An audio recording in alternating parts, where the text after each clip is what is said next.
देखो वर्तमान जो समय चली हेतुवादी मानकर जन्म तो केबे ओडिशा रे केही कहि परिबे नाही। हेतुवादी आक्षरिक अर्थ कौन कहवा भारी कष्ट।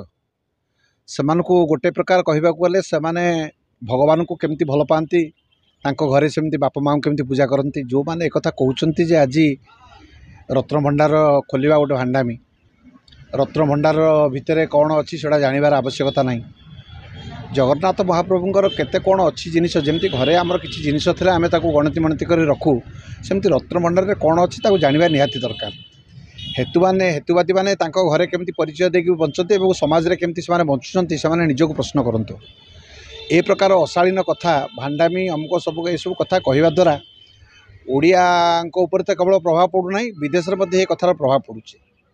जो जगन्नाथ को विश्व आज पूजा करुच्ची जगन्नाथ तत्व को आज विश्व धारण कर सारी जगन्नाथ रथयात्रा समग्र विश्व में होउछि।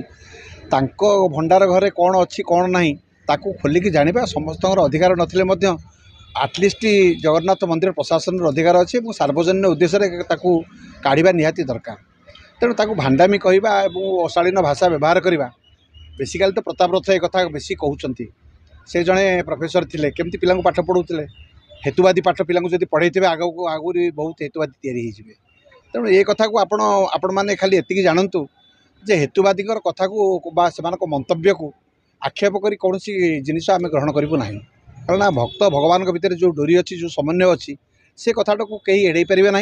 और आगामी दिन में रत्न भंडार कथाटा को समग्र विश्व जान रत्न भंडार में कौन अच्छी कौन ना। से कहते जो जगन्नाथ करोना आसला लोक मरीगले जगन्नाथ गोटे क्रिटिसाइज देखो प्रत्येक मनीषर तो कहबार अधिकार अच्छी किंतु बाक संयमता न रही एपरी घटी थाए।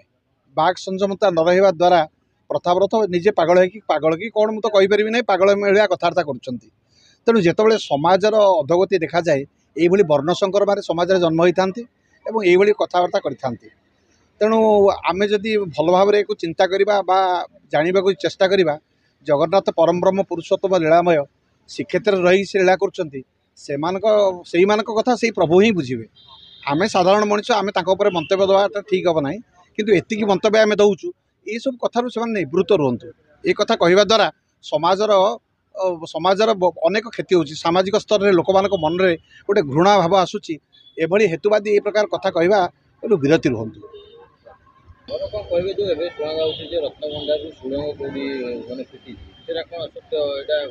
देखो 11 जनिया कमिटी जो जाइए रत्न भंडार भितर को आसवा से जस्टिस रथ कहते जे आम जहाँ देखिलु एवं चतुर्पार्श्व भितर बुलिकी देखिलु सेमती जना पड़ूना कौटी सुड़ंग अच्छी।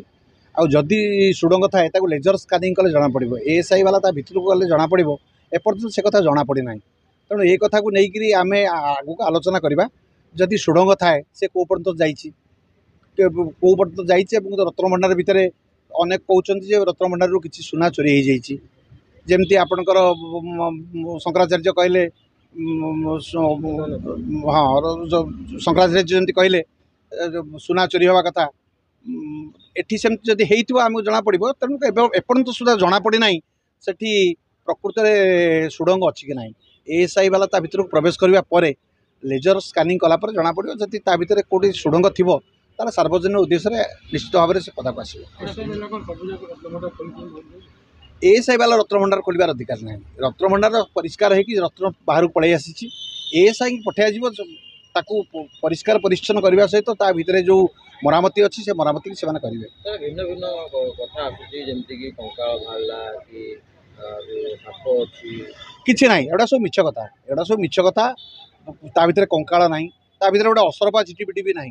लोक जो मैंने तो आम तो जाइने भितर को जो मैंने भितर जाकि आसिले से किसी ना आगुरी सब गुजब सृष्टि होता लोक मान भयभीत करा जो मैंने भितर को जी मरीजे ता भितर को गले आउ फेरबे ना ता भितर को गलापर बहु प्रकार अघटन घटो ये सब मिछ कथा ये सब जिनिस किसी हबार ना।